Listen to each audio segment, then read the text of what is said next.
کہیں گی اللہ وہ کون سی جماعت ہے اور کون سی نیکی کا آپ بدلہ دے رہے ہیں؟ یہ ساری ہزاروں نیکی انسان کرتا ہے، ان کی نیکی کے اوپر اور ان کے بدلے کے اوپر آپ نے ہمیں متعین کر رکھا ہے۔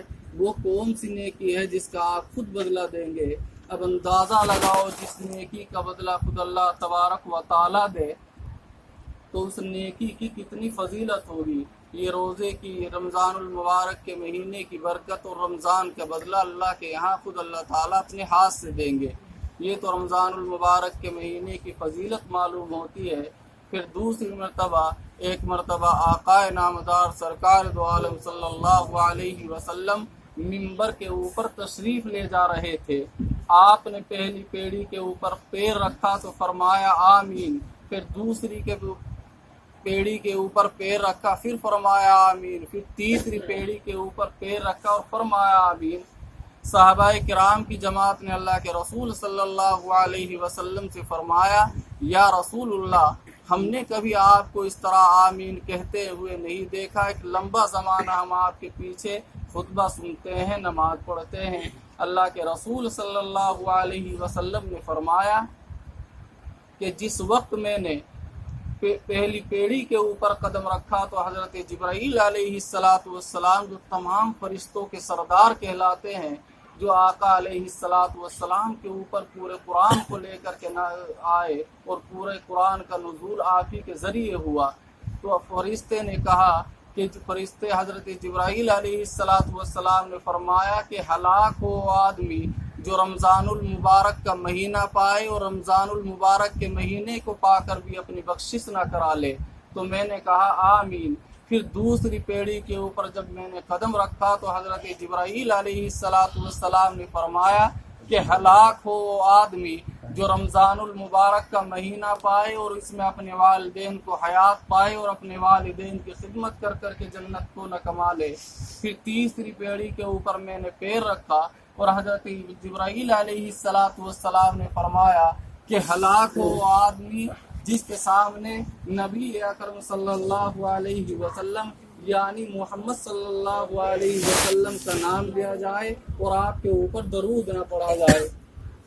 دیکھو کتنی بڑی وعید ہے، کتنا بڑا سبق اور کتنی بڑی عبرت ہے کہ نبی اکرم صلی اللہ علیہ وسلم جس کو تمام انبیاء کا سردار بنا کر کے بھیجا گیا ہو، اور حضرت جبرائیل علیہ السلام جنہیں تمام فرشتوں کا سردار بنایا گیا ہو، وہ تو بد دعا کریں اور نبی محمد صلی اللہ علیہ وسلم اس کے اوپر آمین کہے۔ یہ کتنا بڑا اعلان ہے اور کتنی بڑی وعید ہے۔ اب انسان کو چاہیے اور مسلمان کو چاہیے کہ رمضان المبارک کا مہینہ جو ہمارے اوپر آتا ہے، ہم اس کی کتنی قدردانی کرتے ہیں اور کتنی اس کی قدردانی کر کر اپنی بخشش کرا لیتے ہیں، اور کتنے خوش نصیب وہ انسان ہیں جن کے اوپر ان کے والدین کا سایہ ہے اور اپنے والدین کی خدمت کر کر کے جنت کما لیتے ہیں۔ بہت سارے ایسے لوگ ہیں جن کے اوپر یہ رمضان المبارک کا مہینہ آیا اور رمضان المبارک کے یہ دن نصیب ہوئے۔ بہت بڑی جماعت ان لوگوں کی ہے جو پچھلے سال ہمارے ساتھ ان صفوں میں رہا کرتے تھے، لیکن آج ان کی زندگی ختم ہوئی، وہ اس دنیا سے رخصت ہو گئے، ہمارے درمیان نہیں۔ یہ موقع ہے اللہ کی طرف سے۔ اللہ رب العزت انسان کے لیے بہانے ڈھونڈتا ہے رحمت کے اور بخشش کے۔ اللہ چاہتا ہے کہ کوئی بھی مسلمان اور کوئی بھی انسان اس دنیا سے جائے تو بیکار نہ جائے۔ یہ زندگی اور یہ انسانیت بڑی قیمتی چیز ہے۔ اللہ کے رسول صلی اللہ علیہ وسلم نے فرمایا کہ جس کے سامنے میرا نام آئے یعنی محمد آئے اور درود نہ پڑھا جائے وہ بھی ہلاک ہو۔ جب بھی آپ کہیں نبی اکرم صلی اللہ علیہ وسلم کا نام سنو تو صلی اللہ علیہ وسلم کہا کرو، گویا کہ درود بھیجا کرو۔ یہ ہے رمضان المبارک کی فضیلت کہ 3 کام کر کر اپنی انسان بخشش کرا لے۔ اور دوسری چیز قرآن کریم ہے۔ قرآن کریم بیان کرتا ہے شہر رمضان الذی انزل فیہ القرآن، کہ ہم نے اس قرآن کریم کو رمضان المبارک کے مہینے میں نازل فرمایا۔ لوح محفوظ سے آسمانوں کے اوپر ایک مرتبہ قرآن کریم کو نازل کیا گیا، پھر 23 سال کی ایک لمبی مدت میں جس طرح ضرورت پڑتے رہی حضرت محمد صلی اللہ علیہ وسلم کے اوپر، جیسی ضرورت پڑتی رہی قرآن کریم کی آیتوں کا نزول ہوتا رہا۔ یہ قرآن کریم و مقدس کتاب ہے، قرآن کریم سے پہلے بھی بہت ساری کتابیں آئی، لیکن ایک بارگی آئی، ایک نبی کے اوپر آئی، ایک قوم کے لیے آئی، نبی ختم ہوا، نبی کی وہ قوم ختم ہوئی، وہ کتاب بھی ختم ہو گئی، لیکن قرآن کریم وہ مقدس کتاب ہے، اس کے تقدس کا پتہ چلتا ہے۔ یہ قرآن کریم نبی اکرم صلی اللہ علیہ وسلم پر نازل ہو کر آنے والی انسانیت کے لیے، صبح قیامت تک کے لیے یہ کتاب ہم کو دی گئی۔ اب دوسری زمین کے اوپر کوئی کتاب نہیں آ سکتی، کوئی نبی نہیں آ سکتا، وہی آپ کے نبی محمد صلی اللہ علیہ وسلم، جس کے آپ امتی کہلاتے ہیں، جس دین کو اور جس شریعت کو لے کر کے آئے، اب صبح قیامت تک وہی دین اور وہی شریعت اور وہی کتاب باقی رہے گی۔ قرآن کریم کے شواہد سے معلوم ہوتا ہے، جب قرآن کریم مکمل ہونے جا رہا تھا، قرآن کریم کی ایک آیت ہے، الیوم اکملت لکم دینکم وَأَتْمَمْتُ عَلَيْكُمْ نِعْمَتِي وَرَضِيتُ لَكُمُ الْإِسْلَامَ دِينًا، کہ یہ آج دین آپ کا مکمل ہو گیا، اب نہ کوئی نبی آ سکتا، نہ کوئی دین آ سکتا، نہ کوئی شریعت آ سکتی، اب اسی کے اوپر آپ کو عمل کرنا ہوگا۔ قُلْ اطیعوا اللَّهَ وَاطیعوا الرَّسُولَ، اللہ اور اس کے رسول کی اطاعت کرو، جس چیز کا اللہ اور اس کے رسول صلی اللہ علیہ وسلم حکم دے اس کو تو بجا لاؤ، اور جس چیز سے نبی روکے اس سے رک جاؤ۔ یہ رمضان المبارک کا مہینہ اسی لیے آپ کو ملا ہے کہ آپ نے 11 مہینوں میں بہت ساری کوتاہی اور بہت ساری غلطیاں آپ سے ہو گئی ہوں گی، اللہ رب العزت نے آپ کو یہ 12واں مہینہ یعنی رمضان المبارک کا مہینہ جو دیا ہے، یہ اسی لیے دیا ہے کہ آپ اپنے ماضی کے 11 مہینوں کے گناہوں کو سے معافی کریں اور اللہ سے توبہ کرا لیں۔ یہ ہے رمضان المبارک، اور اسی کے تعلق سے قرآن کریم، جسے آپ نے 30 پارے پورے تراویح میں سنے، قرآن کریم کا بڑا اعزاز ہے، بڑا تقدس ہے، جس کے یہاں قرآن کریم کی دولت آ گئی، اس سے بڑھ کر کوئی دوسری دولت نہیں ہو سکتی۔ بڑے سعادت مند ہے وہ والدین جن کے بچے حافظ قرآن ہوتے ہیں اور پھر قرآن کے اوپر عمل کرتے ہیں۔ آپ جانتے ہیں دنیا میں شہید سے زیادہ کسی اور کا مقام نہیں ہو سکتا۔ شہادت بڑی چیز ہے، لیکن ایک طرف شہید کا خون ہو، شہید کے لیے اللہ کے یہاں یہ اعزاز ہے کہ جو آدمی زمین کے اوپر شہید ہو جاتا ہے، اس کی روح کو جنت کے اندر چھوٹے پرندے ہوتے ہیں جنہیں سبز پرندہ کہا جاتا ہے، ان کے پوٹوں میں ان کی روح کو رکھ دیا جاتا ہے، اور وہ آزاد ہوتے ہیں کہ جنت میں جہاں چاہیں اپنی زندگی بسر کرے، جس چیز کو جی کرے وہ استعمال کرے۔ لیکن صاحب علم اور صاحب قرآن کا مقام یہ معلوم ہوتا ہے کہ شہادت سے بھی کہیں آگے بڑھ جاتا ہے۔ اگر ایک ترازو کے پلڑے میں شہید کا خون رکھا جائے اور دوسرے ترازو کے پلڑے میں صاحب قرآن اور صاحب علم سے صاحب علم کے لکھنے کی روشنائی جو قلم کے اوپر لگ جاتی ہے اور اس کو ایک مکھی چونس لیتی ہے، اور جو ذرا سی وہ مکھی کے پیٹ میں گئی، وہ صاحب علم اور صاحب قرآن کے قلم سے نکلی ہوئی وہ روشنائی اگر دوسری شہادت شہید کے شہادت کے خون کے برابر رکھی جائے تو پلڑا بھاری ہو جائے گا۔ یہ مقام ہے صاحب علم اور صاحب قرآن کا۔ واقعات سے معلوم ہوتا ہے آج تو یہ انسانیت اور یہ زمین بھری پڑی ہے اور یہ سمجھتی ہے کہ یہ زندگی ہمیں ملی ہے، یہ زندگی ہمیں اس لیے ملی ہے کہ ہم دنیا کو بہترین بنا لیں اور دنیا کو کامیاب بنا لے۔ نہیں، کامیاب اور عقل مند آدمی وہ ہے جو اس دنیا کو بہترین بنانے کے چکر میں نہ پڑے، اپنی آخرت کو بچا لے۔ عقل مند لوگ وہی ہیں جو دنیا کو بھی صحیح استعمال کرے اور دنیا کو صحیح استعمال کر کر آخرت کو تباہ نہ کرے۔ حضرت امام مالک رحمۃ اللہ علیہ سمجھیے کہ قرآن کریم جہاں جاتا ہے، جس جگہ جاتا ہے، اس جگہ کو اعزاز بخشتا ہے، اس کے تقدس کو آگے بڑھاتا ہے۔ حضرت امام مالک رحمۃ اللہ علیہ کے بارے میں آتا ہے، آپ کے یہاں کپڑے دھونے کا کام ہوتا تھا، گویا کہ جنہیں دھوبی کہا جاتا ہے۔ بتانے کی بات یہ ہے کہ قرآن کریم کے تقدس سے انسان کو کیا ملتا ہے۔ آپ کے سر کے اوپر سے والد کا تو سایہ اٹھ گیا، والدہ آپ کی سرپرستی فرما رہی تھی، آپ بچے تھے۔ امام مالک وہ امام ہیں جو بڑے 4 امام ہوتے ہیں، ان میں آپ کا ایک امام مالک آپ سنا ہوگا کہ وہ مال کی لوگ ہیں، انہی بڑے اماموں میں سے ایک امام ہے حضرت امام مالک رحمۃ اللہ علیہ۔ جب آپ کے والد گرامی اس دنیا سے رخصت ہو گئے اور آپ کی والدہ محترمہ آپ کی سرپرستی فرما رہی تھی، گھر میں آپ کے کوئی چیز خرچ کرنے کے لیے نہیں تھی اور کپڑے دھلنے کا کام کرتے تھے، آپ کا بچپن تھا، آپ کی والدہ آپ کو لے کر کے کسی کپڑے دھونے والے کے یہاں لے جاتی اور وہاں سے کچھ قیمت اور کچھ دونی چونی آتی اور آپ اس سے خرچ چلا لیتے تھے۔ راستے میں کہیں ایک بادشاہ کے یہاں قرآن و حدیث کا سبق ہوتا تھا، جب بچہ ادھر سے گزرتا تو سمجھتا تھا کہ یہاں کیا ہوتا ہے، یہاں کیا سکھایا جاتا ہے۔ بچے کو ایسی لگی کہ اس سبق میں اور قرآن و حدیث کے اس اعجاز میں بیٹھنے لگے اور دل کے اوپر ایسا رنگ چڑھا کے اس علم کو حاصل کرنے لگے۔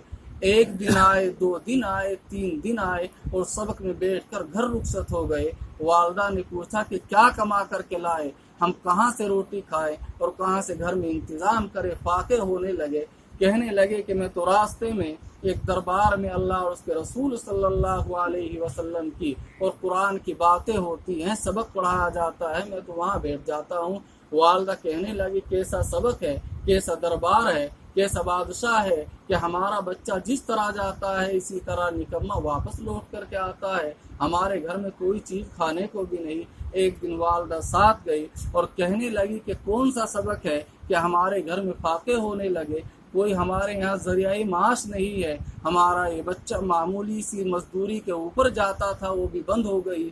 تو بادشاہ نے کہا کہ بڑی اماں یہ تو انتظام ہو جائے گا آپ کی روزی کا، لیکن آپ کا بچہ آنے والے وقت میں بادشاہ کے دسترخوان پہ ہوگا اور وہ کھانا استعمال کرے گا جسے دنیا نے آج تک دیکھا بھی نہیں ہوگا۔ تو بوڑھی اماں کہنے لگی کہ سب سے وہ تو بعد کی چیز ہے، سب سے پہلے تو یہ ہے کہ اب ہمارا کیا ہوگا۔ کہنے لگے آپ کا بھی انتظام ہوگا، ادھر ان کی والدہ کا بھی روزی روٹی کا مسئلہ حل ہوگا، انتظام کیا۔ اور بادشاہ نے بھانپ لیا کہ یہ بچہ صاحب علم بنے گا، اسے ذوق ہے، اسے قرآن کریم کا علم دو، احادیث رسول اسے دو۔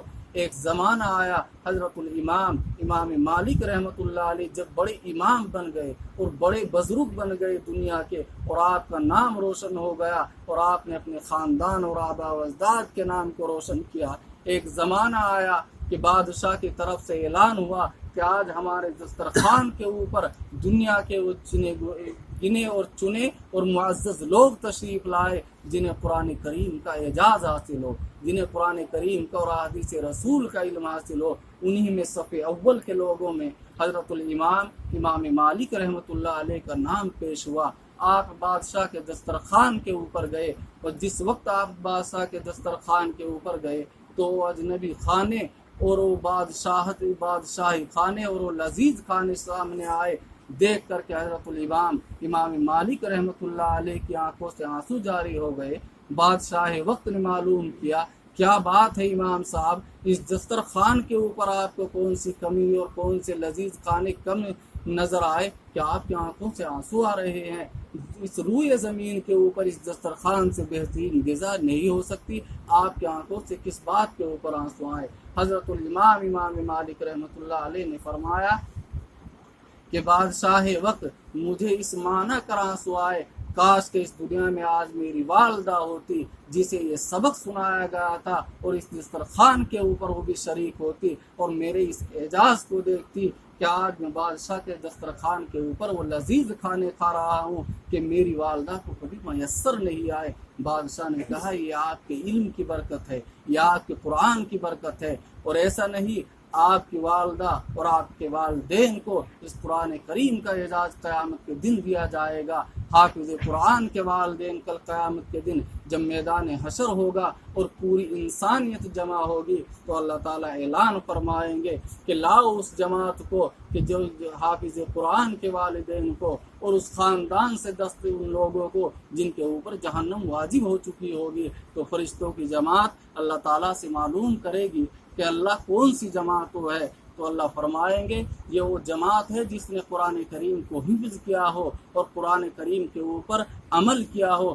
آج ان کے والدین کو لے کر کے آؤ، ہم ان کے سروں کے اوپر وہ تاج پہنائیں گے جو 14ویں رات کے چاند سے بھی زیادہ چمکتا ہوا ہوگا، اور کل قیامت کے دن جب صفیں بندھی ہوئی ہوں گی حافظ قرآن کے والدین کے سروں کے اوپر، تو پوری انسانیت دیکھے گی کہ کون لوگ ہیں دنیا میں، یہ کون سا عمل کر کے آئے ہیں، آج اتنے چمکدار چہرے اور اتنے روشن تاج ان کے سروں کے اوپر رکھے گئے ہیں۔ تو اللہ تعالیٰ فرمائیں گے یہ وہ لوگ ہیں جنہوں نے اپنے بچوں کو حافظ قرآن بنایا، قرآن کریم کا علم دیا، آج ان کے والدین کو بدلہ مل رہا ہے۔ اور حافظ قرآن کا تو بدلہ یہ ہوگا کہ کہہ دیا آپ کو اختیار ہے، آپ کے خاندان میں 10 آدمی جن کے اوپر جہنم واجب ہو چکی ہو، ذرا چھانٹ کر کے لائیے، آج ہم ان کو یہ بدلہ دیتے ہیں آپ کے قرآن کریم کے حفظ کرنے کی برکت سے اور حدیث رسول کے علم سیکھنے کی برکت سے کہ ان کو آپ جنت میں داخل کر دے۔ یہ اعزاز ہے قرآن کریم کا،